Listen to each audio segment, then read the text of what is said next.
Darbul Masal Unvonul Bayon degan kitobda keltiriladi. Bedana bolalarini uchirma qilgandan keyin nasihat qildi. Bolajonlarim, endi onamiz og'zida bizga nasibamizni olib keladi deb kutmanglar. Endi qanot chiqazdinglar, o'zinglar uchadigan bo'ldinglar. Endi meni nasihatim sizlarga tinglanglar. Nasihatimga amal qilsanglar, bu musaffo osmonda uchib, yerdan rizqingizni terib yurasiz. Har joylardan topib, oz bo'lsa ham bitta ikkita topib, qanoat qilib rizqingizni yeb yuring. Bir xil joyda ko'pgina sepilib, yonida suvlari ham qo'yilgan bo'lsa bormang. U odamzod degan bir toifa borki, qushlarga tuzoq qo'yadi. Ko'pgina sepib qo'yadi-da, o'sha yerga qo'nib, o'sha donadan yeyishingiz bilan domiga ilinib qolasiz. Yo butun umriga qafasga qo'yib, sizni yig'ingizni eshitib maza qilib o'tiradi, yoki so'yib sho'rva qilib ichib oladi, yoki o'zizga o'xshagan bir bedana bilan urushtirib rohatlanadi. Ming alhazar unaqa ko'p sepib qo'yilgan joylarga bormang. Shuni ona bolalariga nasihat qilib, bolalariga ahvota berdi.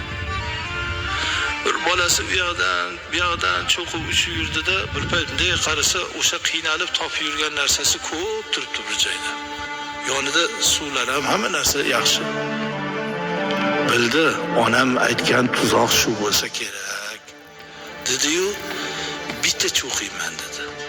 Bitta cho'qiganimda domiga ilinmasam kerak. Deb bitta cho'quvdiki, u qiynalib topib yurganidan shirinroq totib ketdi bu. Ikkinchisini cho'qidi, uchinchisi, to'rtinchisiga ketuvdiki, lap etib domiga ilindi. Bedana ovoz kelib qo'liga bedanani olganda, bedana beamalligim qursin, boshimga baloga o'zim sabab bo'ldim dedi. Bedana ovoz hayron bo'ldi. Sen gapiradigan bedanamisan? Ha, gapiramanman. Endi qafasingga qo'yib meni qul qilib yig'inma eshitib yotasa, yo o'zimga o'xshagan bilan urushtirasan, yo sho'rva qilib ichib orasan, so'yib shu uchoqdan bittasini qilasan-da. Yo 3 ta nasihatim bor, shularni eshitasan. Bedanovoz bedanaga qahat kelganmi? Sen nasihatingni eshitib, qani ayt nasihatingni. Birinchi nasihatimni kaftingni ochib turasan, kaftingda aytaman. Ikkinchisini uchib daraxtda aytaman. Uchinchisini uchib ketayotib aytaman.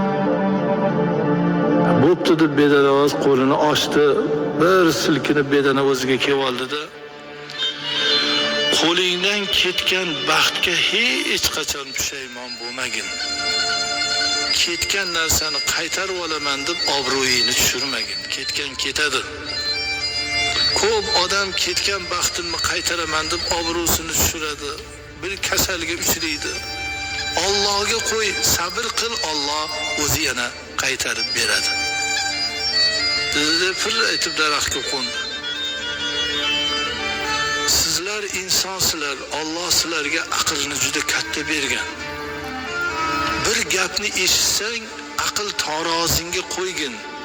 To'g'ri kelsa qabul qil. Ho'kiz tug'ibdi desa ishonib ketavermagin. Bir inson to'g'risa bir gap gapirsa ishonib ketavermasdan, Xudo bergan aqlga bunday tarozisiga qo'yib, shu gap rostmikin? Shu meni do'stim, meni ketimdan shunday ig'vo qilganmikin, rostmikin yo bu bo'xtonmikin? Bir odamni yomonlasa qo'shilib, g'ibatiga qo'shilib ketavermagin.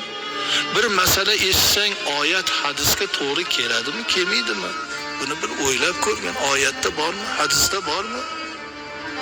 Gaplar ko'p, betayin gaplar ko'p, asosiy yo'q gaplar ko'p.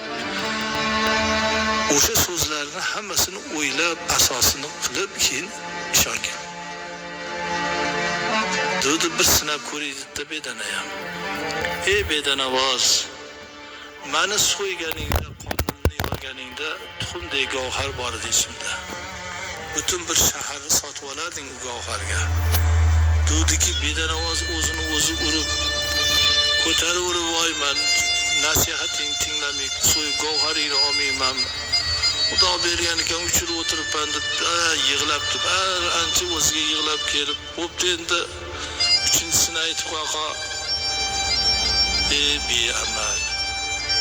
Men bir marta beamal qilib baloga yo'liqib zo'rg'a qutuldim.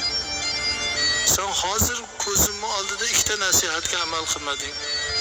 Qo'lingdan ketgan baxtga pushaymon bo'lmasam, yarim soat o'zingni urib manda yig'lading. Ikkinchisi, men bedana bo'lsam, menda gavhar nima qiladi nodon? Shu aqlingga sig'madimi? Bo'pti, uchisini ayt, yo'q. Beamallarga